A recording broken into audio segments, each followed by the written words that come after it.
Welcome to the 30/30 Health Podcast. The following discussion is for education and entertainment. It is not intended to diagnose or treat disease. Please do not apply any of this information without first discussing it with your doctor. Here is your host, Dr. Ruiz. Hello everyone, super excited about today's show. My guest today is James Maskell. He is the creator of the Functional Forum, the world's largest integrative medicine conference. He lectures internationally and has been featured on TEDMED, Huffpost Live, TEDx, and many more. He also contributes to Huffington Post, KevinMD, the Doctorblog, and MindBodyGreen. He serves on the faculty of George Washington University's Metabolic Medicine Institute. I hope you enjoy the show.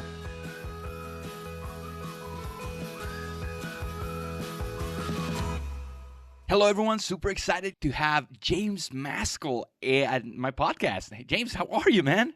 So glad to be here with you, Guillermo. Thanks for having me. Really excited to make it my debut on your podcast. We met at PaleoFX and we just had some really cool conversations. And, you know, you're friends with Dr. Paul Mittman, one of my mentors. So like the stars aligned and now we're here. Here we are. Yeah, glad to be here and really excited. This is it's a big sort of moment for us, and I'm glad to be able to capture it here. You know, James, to conserve tradition, for all my listeners, what's your hero story? How did you become part of this health movement, and where did you start? Yeah, so like I was the weird kid at school that did natural medicine from birth. Like I didn't really have a choice. My parents were super into it. I didn't realize that it was weird until I got to school and no one knew what a chiropractor was. And certainly no one knew like why I went to a homeopath. And then my mom was the only mom in school that insisted that she be contacted before I was given antibiotics.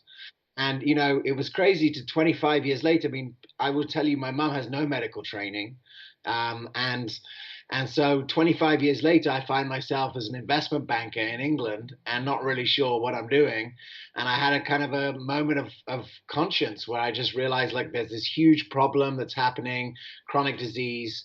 I sort of had a feeling that like something in my childhood or something that I had learned growing up, which was, you know, totally different than the way that we were taught in school, but then ultimately started to come around. Like I see, antibiotic resistance. My mom was right 25 years ago. Like there was just something in me that said like, you need to pursue this. And so I left England, I moved to America, and I've been here for the last 13 years, sort of, really learning what was going on in the field of medicine and integrated medicine. And then for the last 4 or 5 years, I've been building sort of the roots or the foundations of something that I hope can be truly transformative for American healthcare and world healthcare. It's funny how many entrepreneurs are there in this health space, and why do you think that happens? Why do you think people that had successful careers transition from a very successful career to a career in health? You know, I felt compelled by it. Like I would not say that my career in investment banking was like highly successful. I did it for like a year, and as soon as I started doing it, I realized it was not as cool as I thought it was going to be in any way. And, you know, I felt like I always wanted to be an entrepreneur. And here was a big problem that needed solving, and just something that I felt like, you know, somehow by my weird childhood, I sort of had like a strategic advantage in the thinking process that most people who had never been to a naturopath, never been to a chiropractor, never thought about like eating organic or whatever, those things were just forced upon me in the 80s. And I just sort of had this moment of thinking like, either I'm just the weird background kid, or this is a strategic advantage in where I want to go as an entrepreneur. And when I chose to see it through those eyes, then, you know, everything changed. And then as soon as I arrive in America, I start working in a clinic. There's a naturopath working there. There's like, it's an integrative center. And I start seeing things that I'd never seen before. Like I didn't even know were possible, reversals of chronic disease, right? People getting better. I met these, you know, 2 mothers who had kids who had completely, you know, lost their autism diagnosis. And suddenly I was like, okay, there's something to this. I don't know really what's going on. I was working in a clinic. I was seeing it happen. And that was like really the sort of the rocket fuel that made me think, okay, there's something here and everyone needs access to this. How do we make that happen? And for my listeners, they're familiar with what I do. They're familiar with maybe naturopathic medicine, but what is functional medicine? How do you define functional medicine? Because a naturopath can be practicing in naturopathic medicine, and it can be also within the functional medicine spectrum, but not all naturopaths practice functional medicine. So what's the difference? What's the difference between the current model and the model that you have been drumming, and the people like Mark Hyman and Terry Walsh and all these big names? So look, I think functional medicine, naturopathic medicine, integrative medicine all have more things in common than they have not uncommon, right? There's a lot of similarities and overlaps. The reason why I was attracted to functional medicine was twofold. One, because it had a consistent structure where every practitioner did it the same.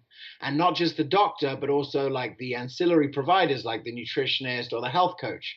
There was kind of a structure where there was a common language. So, to people to understand functional medicine, I see it as a new way of delivering care that has three major differences from traditional medicine. One, you always seek the root cause rather than treat the symptom.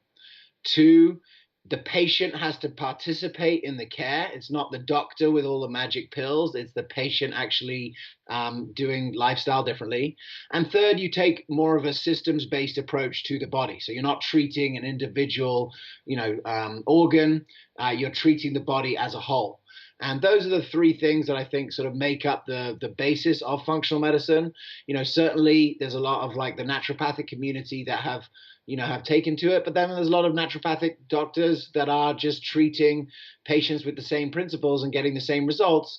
As I said, the thing that really attracted me to functional medicine was just that there was a repeatable framework and a common language so that we could have patients and doctors and other providers all speak the same language. Because I think one of the biggest things that I see in medicine is just communication is not very good.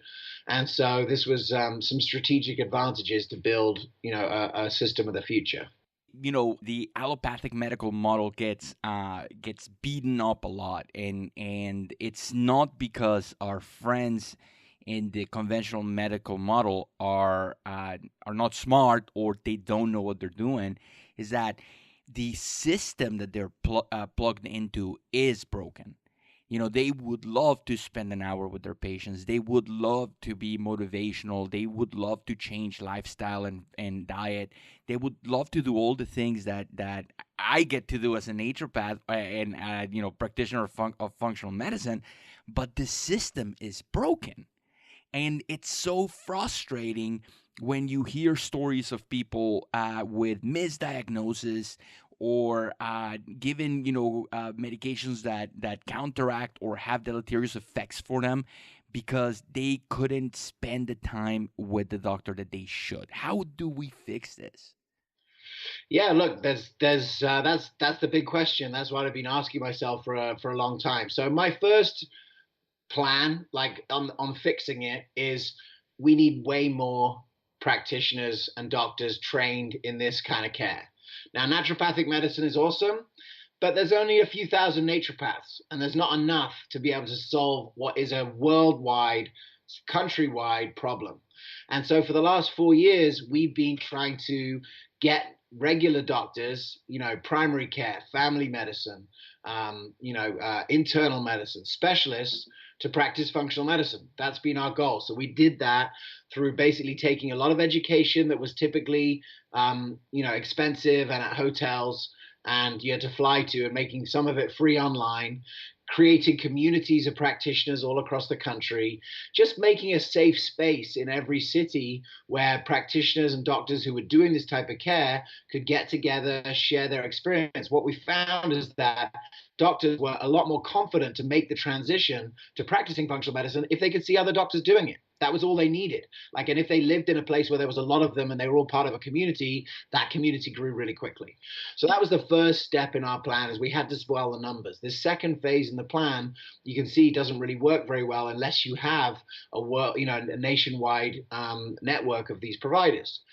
So then the second step is start to think about how do we make it accessible? Because, ultimately there's this illusion that functional medicine is expensive.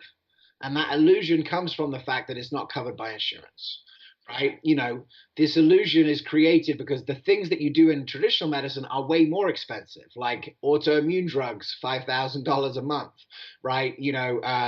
Surgeries, all kinds of medication. Like these medications are very expensive, but because they're covered in the plan, and because you don't really know what anything costs in the healthcare system, you pretty much just feel like anything that you have to pay for outside of your traditional insurance plan is expensive because you're paying the full price and you're paying for it directly. And so we started to have to think, okay, could we find ways to get this covered by insurance? But then if you've learned anything from the naturopathic profession is that that's a double-edged sword too, because now by taking insurance, the insurance companies dictate the care. It's actually not that easy for a practitioner to run an insurance-based practice doing functional naturopathic medicine because it takes more time. You have to listen for longer. And so there's a lot more, there's just more that has to be done in order to execute it. So we looked out and we've heard from thousands of doctors and ameliorated the plan. And so about 3 years ago, I stumbled across a very, very interesting world just by happenstance that gave me a clue into what I thought might be a solution. And some of your listeners may understand it. If you live in America, you may have heard of it, but if you live outside of America, you probably have not heard of it. But in America today, 1 million people in America do not have health insurance, but use a thing called a Christian health cost sharing ministry. It's a completely unique American phenomenon, and it's grown like 8x, 8 times as many people use it today as 2010, because these Christian ministries, there were 5 of them, were given an exemption to the law that you didn't have to have health insurance. If you're a member of one of these groups, you didn't have to have health insurance. So people flock to it. Why? Because it's way cheaper, right? It's way cheaper because everyone in the community, there's an agreement of how they take care of each other. They all live by certain, in this case, Christian principles that teach them that they have to keep themselves healthy. And 3, they take advantage of something that's really growing in medicine right now, which is the cash economy, right?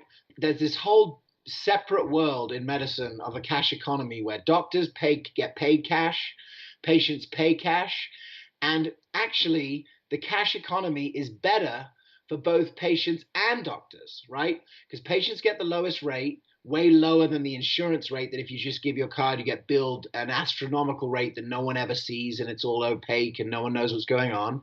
And the doctors prefer cash too, because waiting 3 months, 6 months to get paid by the insurance company at a super low rate doesn't help anyone either. So what I started to realize is the only people that benefit from the insurance system is everyone apart from the people that matter. Yeah, right? it's the people making the policies. Yeah, exactly. So, so as I started to really understand this, I thought, if only we could make our own Christian health cost sharing ministry where it would be, totally available to anyone who just cared about wellness. And up until January 2018, that was not a possibility because there were only 5 of these groups. They were given a special dispensation within the ACA, and that if you had one of them, you didn't have to pay the tax penalty. And then on January 2nd, the tax penalty went away. And I felt like this was our moment where we could create, as Bucky Fuller says, which is my favorite quote, and it's been on the bottom of my email for the last 5 years, is he says, you don't create change by fighting the existing reality.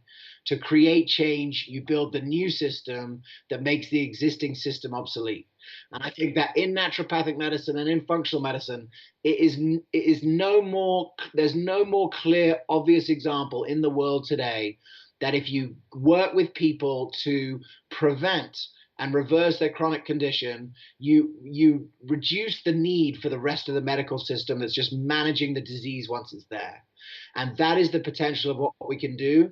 And I'm excited to say that later this year, in November, in time for open enrollment, we'll be launching the first alternative to health insurance that is built on the chassis of cost sharing. It's built on the chassis of no one ever paying full price for medicine and people being in agreement and taking care of each other's costs in time of emergency. And it's going to be so much cheaper than insurance that you can then use the money that you save to visit whatever practitioner you want. And that practitioner will love you because you'll pay them cash. Let's dig deep into this. There was a lot of stuff to chew there, James. So let's start at the problem with insurance and the system of the hidden economy. I'm going to give you an example of what happened just this past week, okay? I prescribed for a medication, and my patient was like, let's submit it through insurance. Now, we're a cash-based practice. In Arizona, I can submit my prescription, and if the insurance decides to cover it, they can cover it, So send the prescription, through my fancy medical records. The pharmacy gets it. I get a prior authorization. What is a prior authorization? It's someone in a suit somewhere in a building with no medical experience asking me, why are you prescribing this? Okay, and that just makes me mad at the core because I'm the doctor here. So I start answering all these questions, and I'm just getting so upset because I'm wasting my doctor time, answering all these questions. So I went and looked at the price, the cash price for this medication. That cash price for that medication was $12. Now, imagine if that person goes to that pharmacy and automatically, because we are trained to do this, you give your insurance card, and then the copay is $20 for a $13 medication. So it would be cheaper for that person to avoid all this hassle and just pay cash for that medication. But because that insurance company is trying to save cost in a weird way, they are putting all these barriers for me not to prescribe that, when even the cost of the copay is more expensive than the actual cash price of the medication.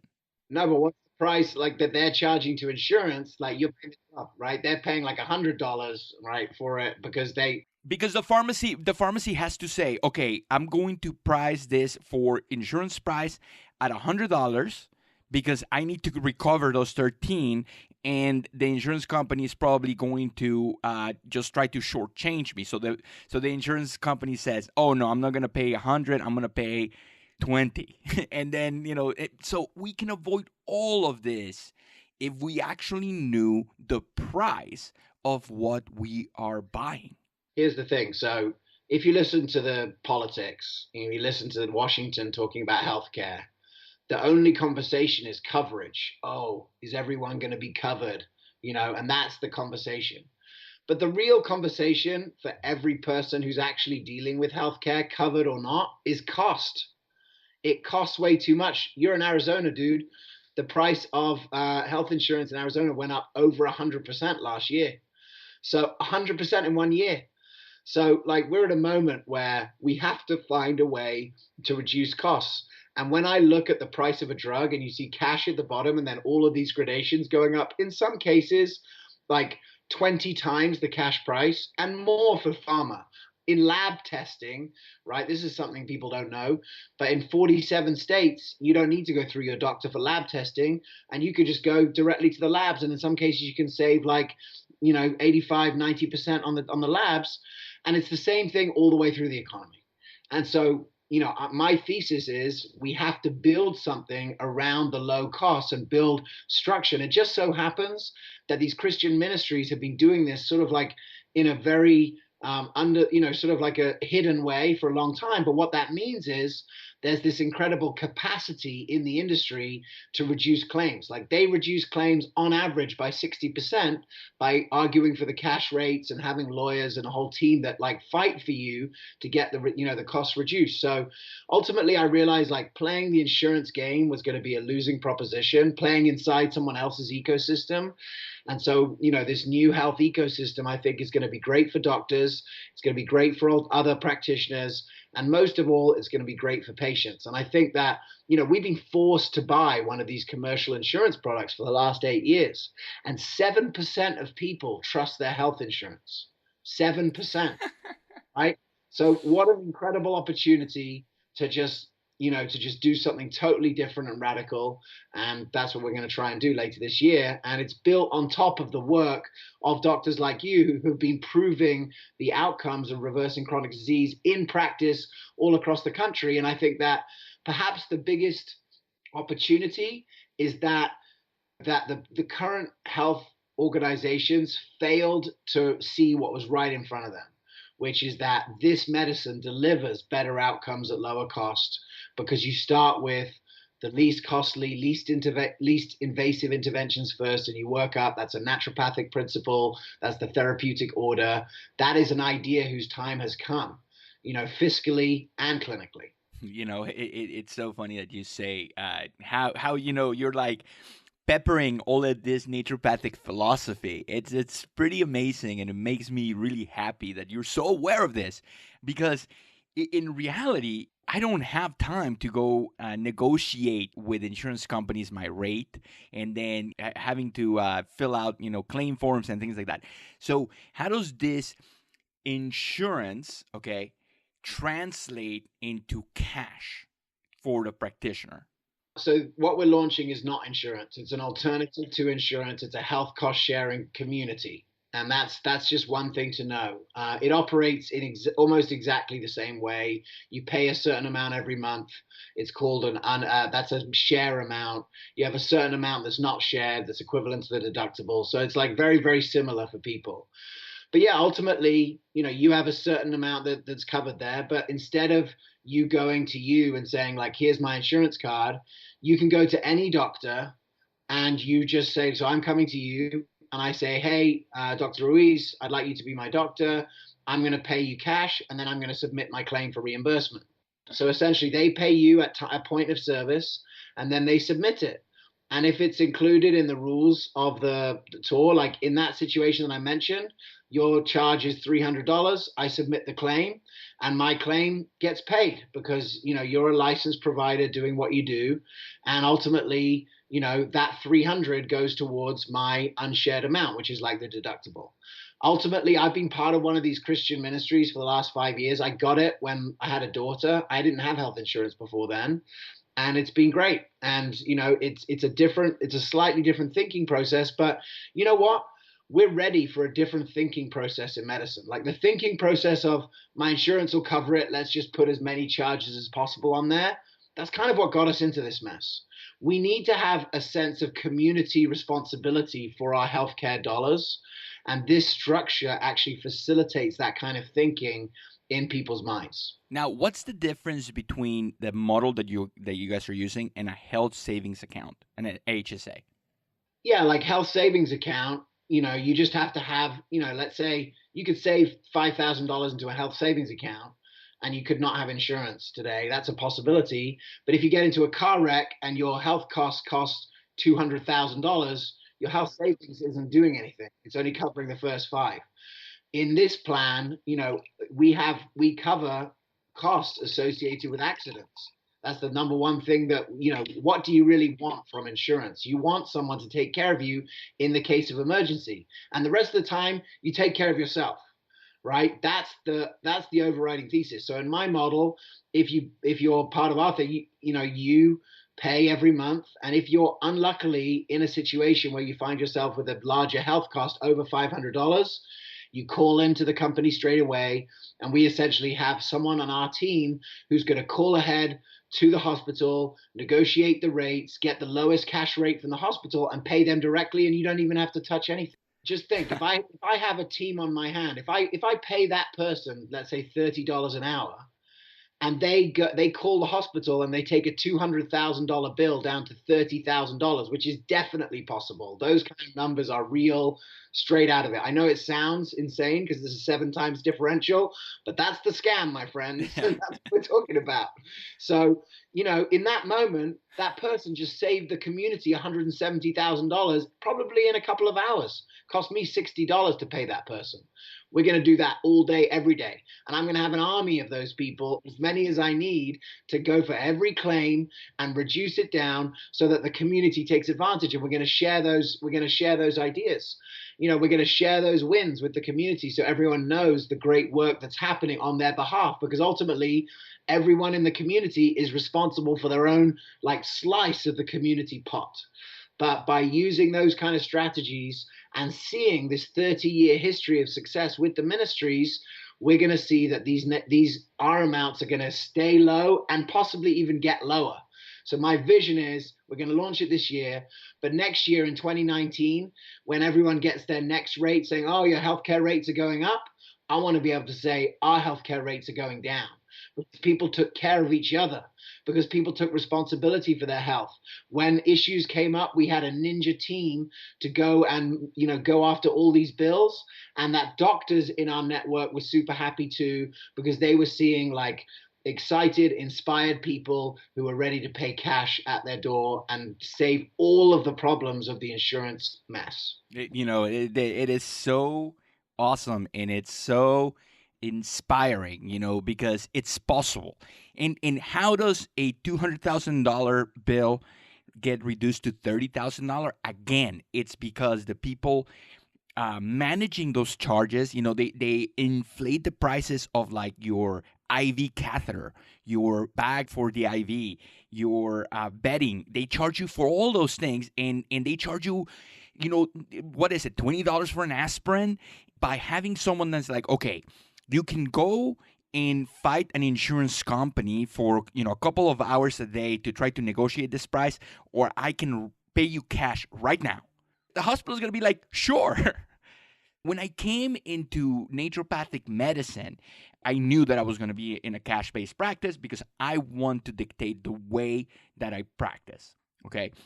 I never thought of the possibility of there being and I don't want to call you an insurance company that could work with me on my terms. And this is exactly what you're designing. Yeah, look, I've been in the field for 13 years listening to doctors like you. And so there's no way that I'm going to make something that doesn't include them, because I want you guys on the front lines in my system, because I can show, and really it's not my system, it's our system. Ultimately, I want this to be a model for how we do healthcare around the world, because every single person, every country's got chronic disease issues. And ultimately, chronic disease comes down to lifestyle and behavior. We're going to create communities of healthy people all across the country who support each other to keep each other's costs down. So yeah, look, I just been taking notice of what I've seen over the last 13 years, and the Christian ministry definitely, look, you've got this whole world called the sharing economy, right? Everyone knows Airbnb, Uber. If I told you 20 years ago that you're going to let some guy you'd never met sleep on your sofa for $50 a night, you're like, that is never happening. If I tell you you're going to get into some guy's car and he's going to give you a ride and he's not a licensed taxi driver, you're not getting in that car. But today you do both of those without thinking, because we trust the sharing economy. I want to turn health cost sharing from this weird niche things that Christians do to just the way that people take care of each other. The new way that it happens. And in this new way, we're going to put 2 new layers of care between you and the rest of the system to keep you out of the system. One is comprehensive health coaching, so helping people execute on healthy behaviors. And 2 is this sort of functional medicine, primary care layer, where functional medicine, naturopathic medicine, integrative medicine, holistic medicine physicians can come up with root cause resolution plans, mainly for those people who have chronic diseases that have been driven by lifestyle and who can be resolved with lifestyle. And that is by far where the majority of health costs comes from. So we're going to have a very low priced offer for someone like yourself. If you're single and under 40, an individual person, the prices are going to start at $139 a month. And then you'll be able to, the prices go up if you have a family, and obviously depending on your like unshared amount, but it's going to be super cost effective. And then by making it that cheap, we're going to incentivize all the people who are now at one point like chronically ill to want to get in there by getting themselves well with a practitioner like you. How much does it cost for a person to be healthy a year? Quick napkin math. So 139 times 12, you're talking about, around 1,500. How much does it cost, okay, for a person to be healthy? The answer is zero because, as long as you have a good diet and all of that squared away, you should be taken care of. The problem is that in the United States, a catastrophic injury can make you bankrupt, okay? So this is peace of mind, and this is something that's going to help you get biomarkers of health and be able to take care of yourself and be even healthier. But how do we convince people to be proactive in their health? And how do we convince people to eat better and sleep more and reduce their stress and change this mentality around the world? So there's 3 C's that I think can do this, and I'm going to just share these with you. So the first is content, right? People have to know what to do. If you've listened to this podcast, you probably know exactly what to do. And if not, just go back and listen to all the rest of it, right? People need to know what to do. There's enough content out there. If content was enough to change everything, then we wouldn't need anything else. But like it's not. So content is the first one. We have to have the right content. I think what we're starting to see is just like really clear ways in which chronic disease can be reversed. We see how important blood sugar is. We see how important eating real food is. We see the importance of stress and sleep and exercise, right? So this is like the fundamentals. People kind of know what to do. The second C is community, right? Community is the most powerful force in health creation. It helps people be accountable to the content and the goals that they have. And so we're going to radically transform. If I've done nothing else in my career, it's to build community. We got 500 communities of doctors and practitioners around the world. Like that's just the weird world that I grew up in and what I've been able to bring. We're going to have an incredible community. So inside of it, you've got like book clubs where we can learn from the top teachers. We've got an online portal. There's going to be regular meetups all around the country, cooking, community cooking, that kind of stuff. So like all of that is definitely community is happening. We can support it. And then the third C is coaching, right? Telling people what to do has not really proven a great strategy for changing behavior, even if the things that you're telling them to do are way smarter than the guy down the road. We need to be able to coach people to actually learn and develop new skills and to participate. And so we're putting 3 new layers into healthcare: content, community, and coaching, on top of like the clinical layer, right, that you deliver. And we think that with those 3 layers, we'll be able to get to everyone and to be able to do it at a reasonable cost. Now, some people will come along quickly, people who are already committed to personal responsibility for their health. Your podcast listeners, they'll be the first through the door because ultimately they've been overinsured in the current system because they're not going to get type 2 diabetes if they follow your diet. They're not going to get heart disease. Their chance of getting an autoimmune disease goes down dramatically. And so those people will love the low cost and be able to take care of it. Other people will take longer. But you know what? When one person in a community starts to have incredible return to health, it inspires a whole community. And so we want to see it like farmers markets, just spread out like a weed all across America. I think you just nailed it in the head when you said that people have been overinsured. And the crazy thing is this.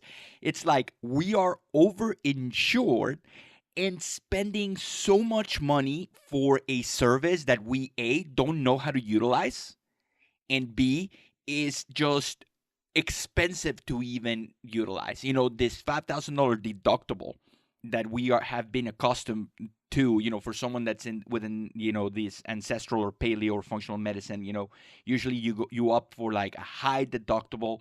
So everything that you do before those $5,000 comes straight out of your pocket, and you're still paying every month for this high deductible type of insurance that no one knows how to navigate. That like for the past couple of years, all of the labs that I've been getting, just to check my biomarkers have come out of pocket. And it's just easier just to pay it and not, not submit the claims to the insurance to, chip away at that $5,000 deductible. I am overpaying for my insurance. I am overinsured, and I am not getting anything out of it. Absolutely, dude. And you're the average person. That's everyone. So like, there's so much that they could be doing. Like, why hasn't an insurance company ever come out with any sort of training on how to keep yourself healthy, right? You've had 30 years to learn how to do it. You've never done it.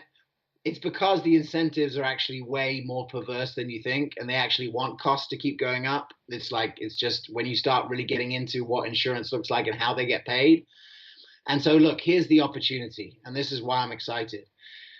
They've been so bad, right, that it's just there's never really been, in the last 8 years, there's been no opportunity to like go head to head with them, because the ACA law forced you to have to buy one of their products. That was the law.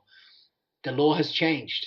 And so we have a window now where we can establish this kind of care as the new standard of care, and to be able to showcase the incredible power of functional naturopathic medicine to control costs by keeping people well.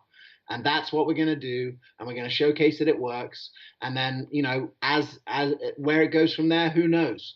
But ultimately, the thing about this that I like, and the reason why this is a plan for me, whereas everything else that we've done for employers and whatever has been, kind of cool and interesting, but this is where the rubber hits the road. We don't need to ask anyone's permission to execute this plan. We can just do it.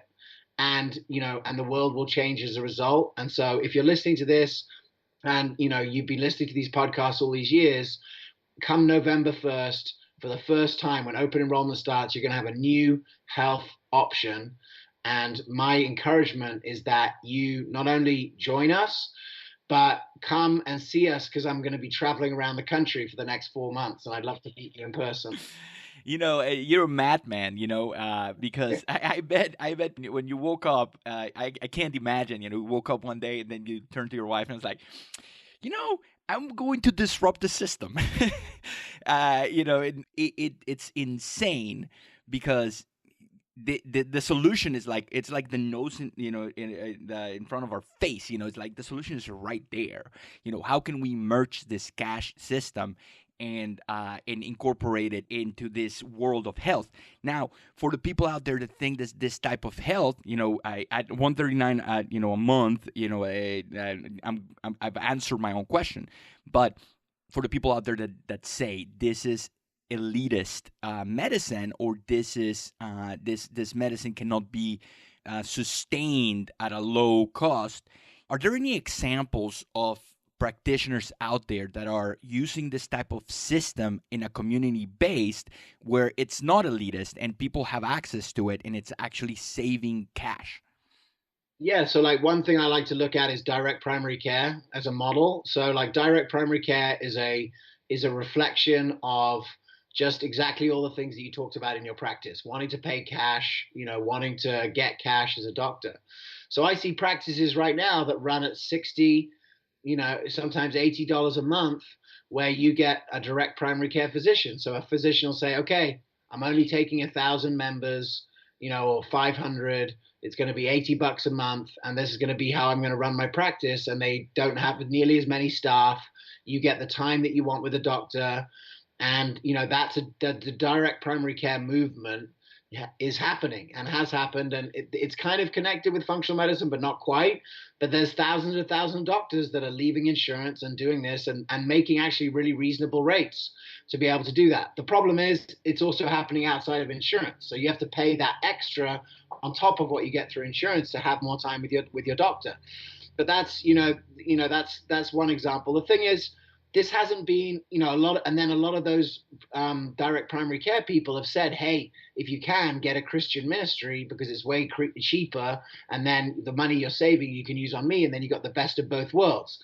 Help, you've got help in case you get hit by a car, and then you've also got a doctor that you can spend time with that you're paying directly, that you have a great relationship with.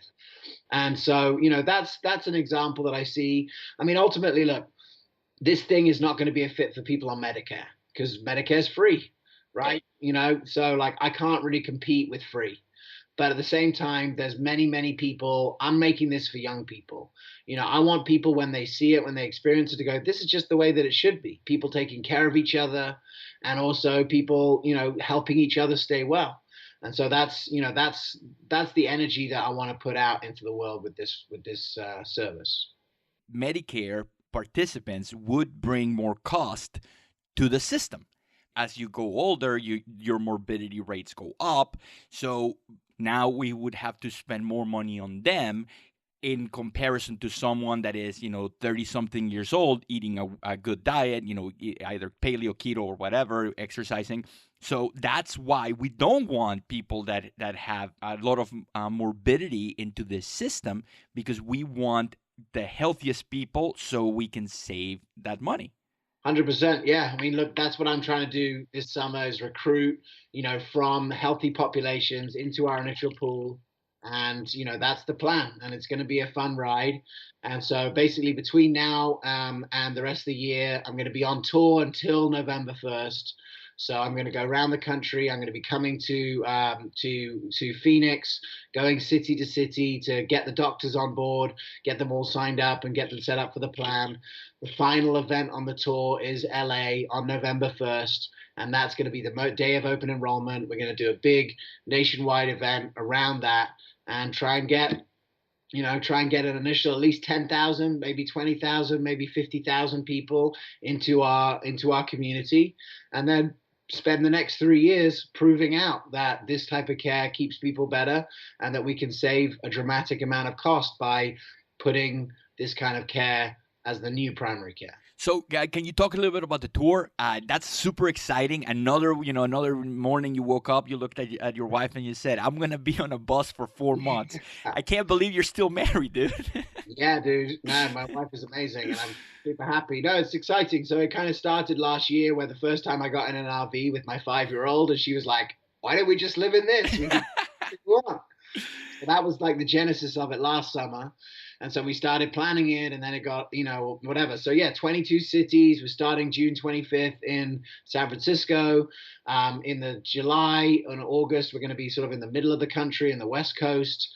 September, we're going to be in the Midwest and the Northeast. And then October, coming back through the South, Texas, and through Phoenix, where you're going to be participating in the event. That's the 29th of October. If you go to GoEvomed, GoEvomed.com/tour. You can see all the tour dates. And thanks to our awesome sponsors, Genexa, which is the first non-GMO natural pharmaceutical company who have been our sponsor, we've actually got free tickets for anyone who listens to your show.